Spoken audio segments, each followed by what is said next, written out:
people should be true to themselves. People should find their truth and aspire to look like themselves. And part of the um, part of the thing that made me rebel against looking like Superfly or Shaft was I didn't want to look like everybody else. Oh wow, okay.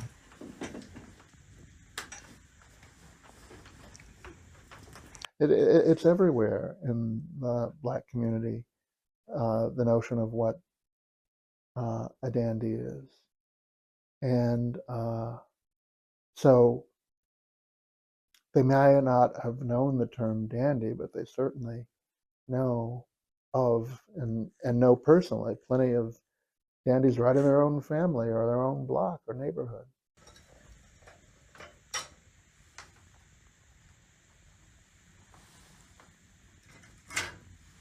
The truest part of dandyism is to be able to show your authenticity at the highest level with the highest respect for the spaces that you find yourself in.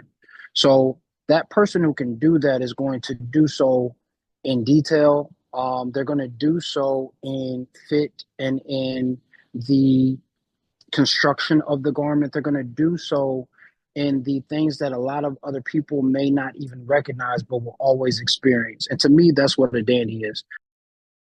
The great point here is that I think the dandies always have their thing.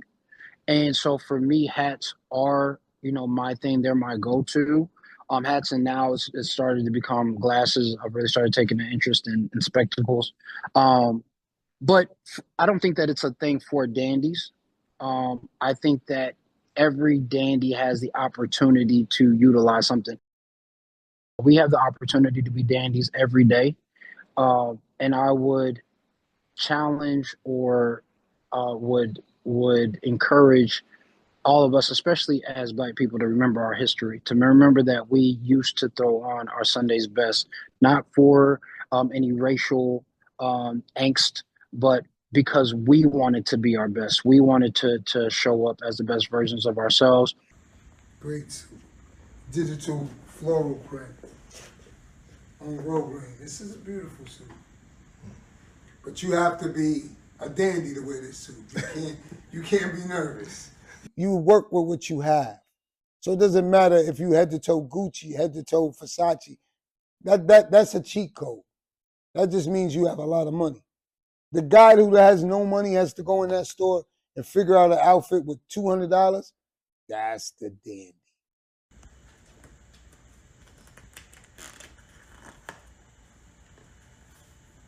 Wow, they got us in here, man.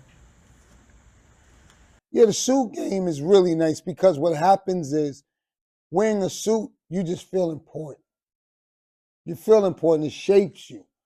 Most guys are scared of suits. They don't have suits. So one time when you put on a suit, that makes you a cut of above. No way. Are those remote controls in your way? No, they're not in the way. Yeah, that's kind of oxymoron. Remote controls is fun. How's this? That's what dandyism is. It's what you feel to put it together and be confident in what you wear. I love to see people with bold statements. I don't care how far out it is. Because at the end of the day, it's you. If you confident enough to do it, I would look and say, oh, that's dope. And the beautiful thing, this is my mother. It's my mother-in-law. Right here, this is my mom's. Oh wow. This is my mother-in-law. Actually, these are my nephews and my son. All of these people are very stylish in these photos. Yes, and that's what's the beauty of this. The whole store aesthetics is like you're coming into our home.